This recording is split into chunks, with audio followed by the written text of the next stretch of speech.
Hello and welcome back to Anton Math. Now in the last video we were talking about matrices and we went over the basic matrix operations, addition and scalar multiplication. And I've left out one operation which I've saved for this video, and that's the matrix product. Now we're not really going to be using this in my course very much. Everything that we're going to be using with the matrices is going to come in the next section when we talk about solving systems of linear equations. That's going to really be our big use for these matrices. But I don't want to leave out the product just because we're doing a general survey, and I want you to all to have an idea of what's going on with these matrices. So when we talk about the product, we say if we have these two matrices A, B, let's suppose that the rows of matrix A are A1, A2, etc. So this A1, A2, these are all vectors, aren't they? Remember we talked about the rows of a matrix are vectors. And let's say the columns of matrix B are B1, B2, etc. So these are also going to be vectors.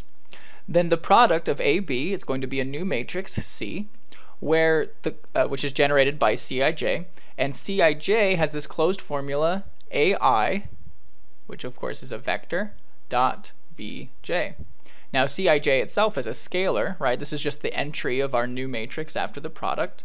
But we get that scalar by taking the dot product of the row of A and the column of B, and really what we're looking at is the row of A and column of B that kind of intersect over the entry that we're looking at.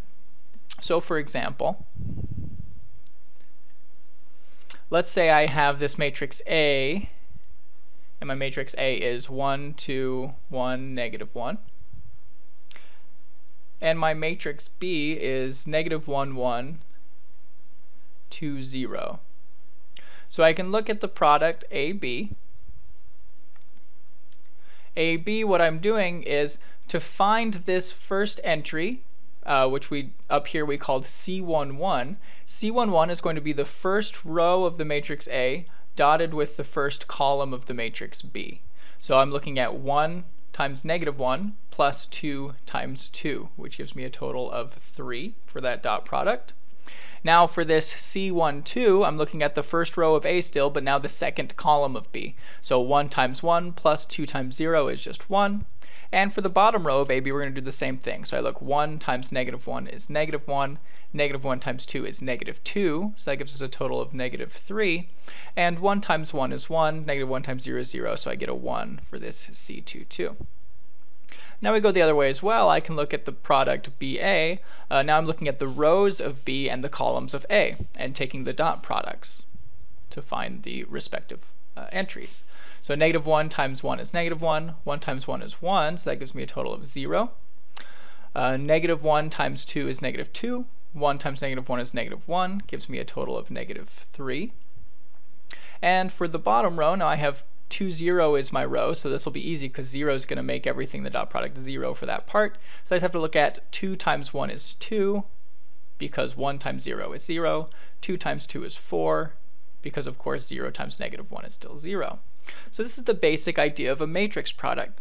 Now we do have some restrictions. We can't take the product of any two matrices. Whenever we take a product of matrix AB, I need to have that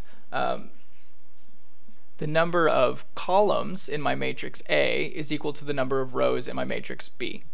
The reason is when I look at the row of A, the number of entries in my row A is the same as the number of columns of A.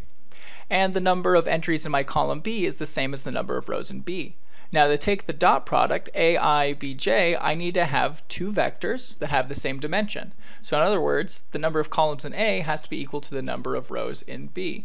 So for example, if I have this matrix 1, 2, 3, 2, 1, 4, and I want to multiply that by this matrix A I have on the left, this is not defined.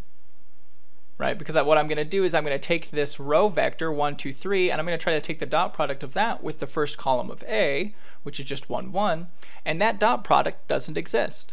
So taking this matrix product, none of the dot products that I need to find my entries are going to exist, and so the matrix product itself won't exist. Now we can write this as a theorem. The theorem says suppose A is an M by N matrix and B is an R by S matrix.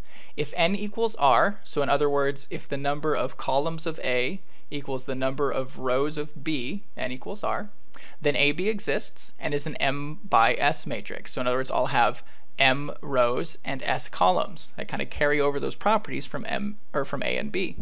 Now if n does not equal r, then A, B is not defined or does not exist, right? I need to have the same number of columns in A as I do rows in B. Now I have one more definition before we call it quits here, and then we're going to go on to solving systems of linear equations with these matrices. And that definition is the transpose. Now if A is an m by n matrix, then A transpose is an n by m matrix whose ij entry is the ji entry of A. And a matrix is called symmetric if A equals its own transpose. So for example, let's say I have this matrix A equals 1, 2, 1, negative 1. Well, then A transpose, the ij entries over here are the ji entries over here. So really all I'm doing is I'm looking at this main diagonal here and I'm reflecting over that diagonal. So that's not negative, it's positive. So all of my entries on my diagonal have I have I equals j, don't I? This is A11, this is A22, so the entry in A transpose is going to be the same as the entry in A. But everything not on that diagonal gets reflected across the diagonal. Let's do one with a different size. Let's say my matrix B is 1, 2, 3, 4, 5, 6. A 2 by 3 matrix. I can still take the transpose of this. Now I'm not reflecting over the diagonal. Really now I'm kind of rotating the rows and columns. So this is going to look like 1, 2, 3, 4, 5, 6. Now you'll notice that B11 and B22 are still B transpose 11 and B transpose 22 for the same reason that happened on the diagonal up here, right?